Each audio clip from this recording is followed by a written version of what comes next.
Story 1. I was married for 4 years when my second daughter was born. At that time we lived in one of the buildings that was built in place of another building that had been damaged by the earthquake of '85 in Mexico City. It was where we came to live when we newly arrived in Tepito. We lived in the apartment on the second floor. What I am about to tell you happened on one of those many nights when it was my turn to give the girls their bottles at night. I got up at 3 in the morning and I went to the kitchen. Those who know this type of apartment will know that the kitchen is a dining room that is also joined with the living room, and the bedrooms face one another in a straight line. Anyway, I got to the stove and began to prepare the bottles when I heard some very strange cat meows coming from the front of the building. The meowing sounded as if it were calling my name. Raul. Raul. Raul. I paid it no mind and continued with what I was doing.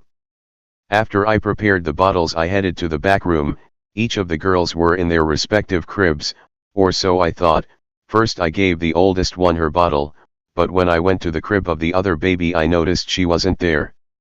I went to ask my wife if she had taken her out of the crib and she answered sleepily, No, not at all.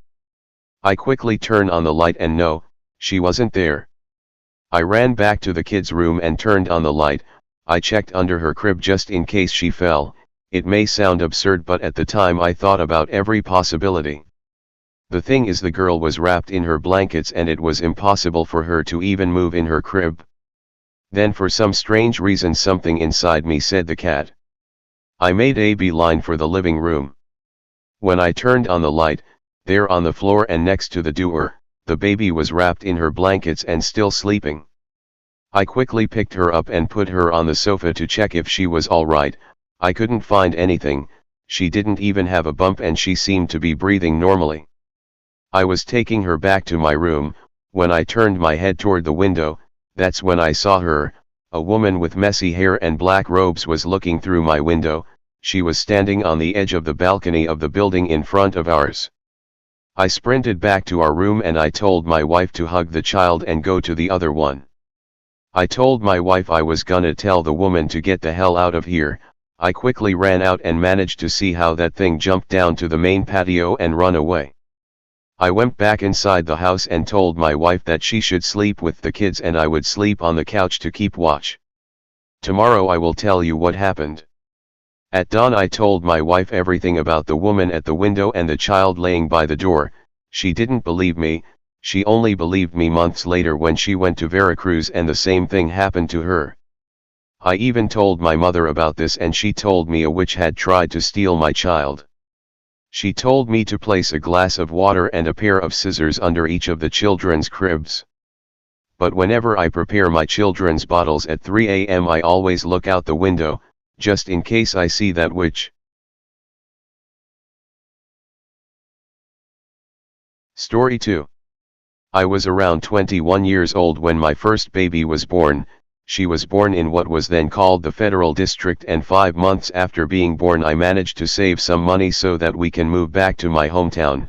I was raised in that town since I was a baby up until I was 15. At that age my grandmother had brought me to my parents so that they could take care of me and send me to school, but it was the opposite. Anyway, that's another story. I arrived with my daughter in town and we were received by my grandmother, who was happy to see me again. Everything was going great the first couple days we were there. I even learned old traditions such as bathing my child in the town river. On one occasion in the afternoon it was practically raining cats and dogs. The rain stopped around 9 p.m. After the storm had calmed down we were able to leave and go towards our other house that had the oil lamps in it. We took them to where we slept.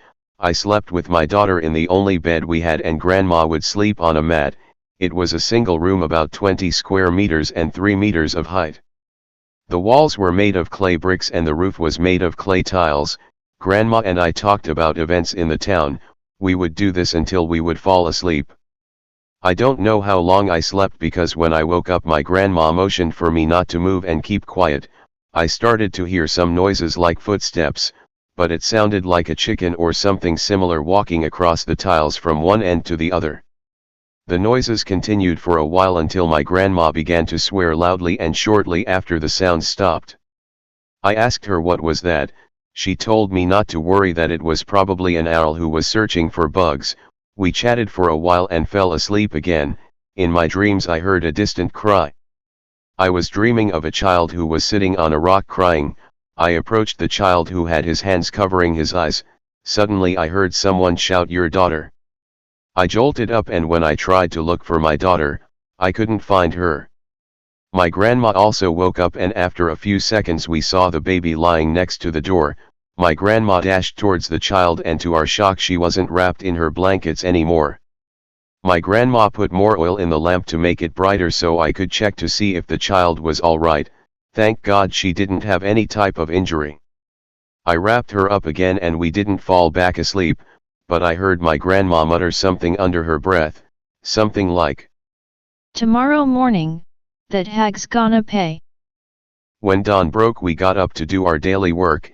In the afternoon, around 4 o'clock, we were sitting in front of our little house when a woman passed by. She was very well known in the town. My grandma suddenly got up and ran straight for the woman. She called her by her name. My grandma began insulting the lady. I didn't catch much, but I did manage to hear.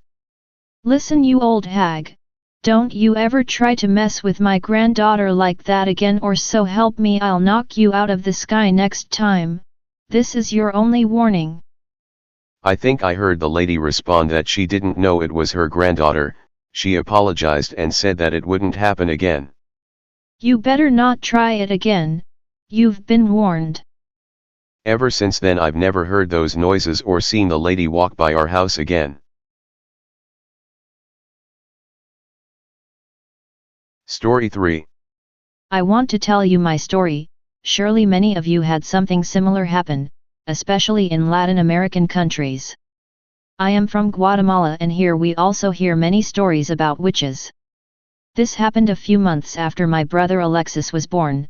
I was 14 at the time. Both my parents worked the night shift at a private clinic, and after my mother's maternity leave ended she went back to work. Unfortunately they had to work the night shift several days a week. I offered to take care of the baby while they were at work so they wouldn't worry about a sitter. I'm glad they trusted me with something so important, but I was always a very responsible girl. They left everything ready for me, and Alexis was always a very calm baby who would rarely cry. But when he did once or twice a night I would give him his pacifier or bottle and he would go back to sleep shortly after. However, I had noticed that when the baby woke up, the neighbor's dog Benji would bark loudly. I thought that it was the baby's cries were making the dog uneasy. The dog, however, seemed to ignore the baby's cries during the day. Eventually, after a few days, the dog would bark all night, but only when I was the only one home taking care of my brother. The baby also cried all night until he fell asleep from exhaustion. On one of those difficult nights while I was carrying him around the house, I decided to look out the window. I was surprised to notice in the corner of the street about 60 meters away, under the lamp, the figure of a woman wearing black garbs just standing there. She stood there for about 40 minutes but she didn't even move. Eventually we went to sleep and I almost forgot about her. But after 3 days I was left alone with the baby again. He began to cry and Benji, the neighbor's dog, was barking like crazy again. I was walking by the window again. That's when I noticed that the woman from 3 days ago was standing not under the lamp but 3 houses away from ours. I was surprised and I thought about how strange this lady was. I thought she had some type of mental disorder that was making her wander outside. I was able to calm the baby down and the neighbor's dog also stopped barking. It was time to relax and wait for tomorrow to talk to my mom about that strange woman and hope that she had some explanation that would allow me to spend the nights more peacefully. I was just thinking that, when I saw that woman, she was standing behind the gate door that leads inside the house. She was looking inside. No, not inside, she was looking at us. You have no idea how terrified I was, especially considering I was still a kid myself. I quickly ran towards the kitchen and grabbed a knife. I then went back to the room with my baby brother and locked the door. Moments later, without hearing the gate and without hearing the door of the house or anything, I suddenly heard with absolute clarity someone walking inside the house. you could hear the wooden floor creak with each footstep that thing took. This went on for several minutes. She even passed by the locked door where we were at. I heard her moving things in the room next to the one we were in. I don't know at what point everything went silent, but I couldn't sleep anymore, although there were instances where my eyelids felt heavier than usual. When my parents arrived in the morning, I jumped into their arms as if they had saved my life. I tried to explain what had happened to me during the night. I begged them to go look inside my room and see the mess that the old woman had caused. To my horror, everything was in order and nothing had been knocked over. But I swear I heard how the woman threw everything around my room and took things out of the drawers to throw them on the floor. But everything was intact just as I left it. I thought my parents would think I'm crazy, but that wasn't the case. In fact, my mother called one of her friends over to have her protect the house, whatever that means anyway. Days later, my mom was able to change her shift and spend the nights with us. I never saw that woman again after that. Years later, on a dark and stormy night, I was able to tell my brother about the thing that tried to take him away and how I managed to protect him. My mom then told me something that made my blood run cold. She told me, based off the description I gave her about the woman, that the same woman also tried to take me when I was a baby. She also told me that her friend was also the one who protected us from that hag. Her friend is pushing 90 as of me writing this. I'm about to give birth to my first child. I already asked my mother to give me her friend's phone number just in case I need it.